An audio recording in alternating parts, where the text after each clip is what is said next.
এত স্পঞ্জি একটা কেক কীভাবে শুধুমাত্র একটা ডিম দিয়ে তৈরি করেছি আজকের ভিডিওতে আপনাদেরকে সেটাই আমি দেখাবো।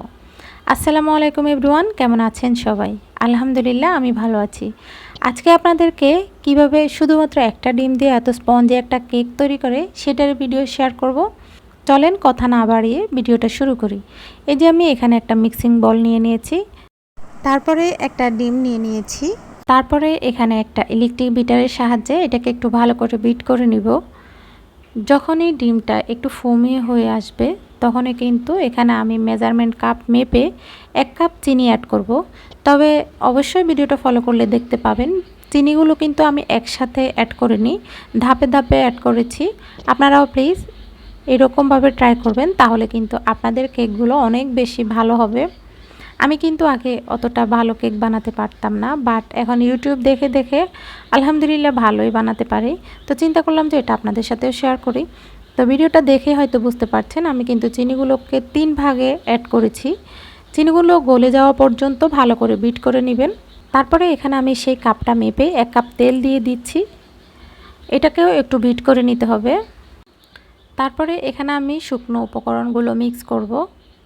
একটা চালনির মধ্যে আমি মেজারমেন্ট কাপ মেপে 1 কাপ ময়দা নিয়ে নিয়েছি, তারপরে দিয়ে দিলাম সামান্য পরিমাণ লবণ, তারপরে 1 চামচ বেকিং পাউডার মিক্স করেছি। ওই চামচটা মেপে কিন্তু আমি 3 চামচ দুধ দিয়েছি। তারপরে এগুলোকে আস্তে আস্তে চেলে ডিমের ফোমটার সাথে আস্তে আস্তে অ্যাড করতে হবে। এটা কিন্তু আমি একসাথেই দিয়ে দিইনি, আপনারা ভিডিওটা দেখলেই বুঝতে পারবেন। এটা আমি 2 ভাগে চেলে তারপরে মিক্স করেছি। আর এই মিক্সটা খুবই আস্তে আস্তে করতে হবে। তো এইরকম করে কিন্তু কেক বানালে আপনাদের কেকগুলো অনেক বেশি সুন্দর হবে। আমার ভিডিওটা কে কোন জায়গা থেকে দেখছেন অবশ্যই কমেন্টে জানাবেন। আর ভিডিওটা ভালো লাগলে অবশ্যই একটা লাইক দিয়ে দিবেন।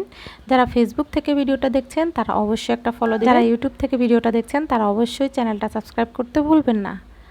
তারপরে আমি একটু ভ্যানিলা এসেন্স দিয়ে দিলাম যেন ডিমের গন্ধটা না আসে। তারপরে একটু ভালো করে বিট করে নিলাম। এই যে কেকের ব্যাটারটা রেডি হয়ে গেছে।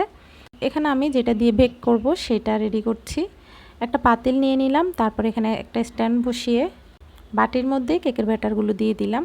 আর এর আগে আমি একটা বাটিকে রেডি করে নিয়েছি, নিচে একটু হালকা তেল ব্রাশ করে তারপরে কাগজ দিয়ে ভালো করে রেডি করে নিয়েছি। এটা কিন্তু অনেক সহজ, আপনারাও পারবেন। তারপরে আমি কেকের ব্যাটারগুলো দিয়ে একটু ভালো করে ট্যাপ করে নিয়েছি যেন ভেতর থেকে এয়ার বাবলসগুলো বেরিয়ে আসে। তো তারপরে আধা ঘন্টা বেক করার পরে দেখেন মাশাআল্লাহ কত বেশি স্পঞ্জি হয়েছে, কত বেশি নরম হয়েছে। আমি কেকটা কেটে দেখালে বেশি ভালো হতো, বাট আমি ওইটা পারি নাই, তখন কারেন্ট ছিল না। এর আগে কিন্তু বাচ্চারা খেয়ে নিয়েছে। তো দেখেন মাশাআল্লাহ কেকটা কত বেশি স্পঞ্জি হয়েছে। ভিডিওটা দেখে আপনারাও বানালে কিন্তু আপনাদের কেকগুলো এত স্পঞ্জি হবে। আজকের ভিডিওটা এ পর্যন্ত, সবাই ভালো